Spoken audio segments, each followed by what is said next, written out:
Hey everyone, in this video, let's talk about how you can withdraw money from Sellvia.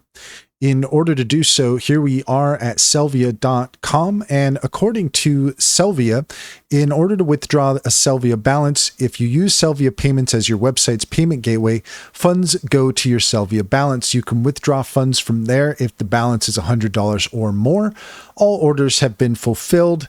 In order to request a balance withdrawal, please log into your Sellvia account, go to the My Account home section, which you can find here. That will show you where you're looking for that. And then you should be able to withdraw your balance. And that's all there is to it. If you found this video helpful, please leave a comment and like and subscribe. And don't forget to set your notifications for more helpful tips. Also, if you take a look in the description, you will find a link to our link tree where you will find information on our upcoming Intro to AI webinars, as well as our top recommendations and promotions to get started with Sintra AI, Cider AI, and EnzoBot. Check those out. Click on those links to get started. You'd be helping us out as well, and we would greatly appreciate it.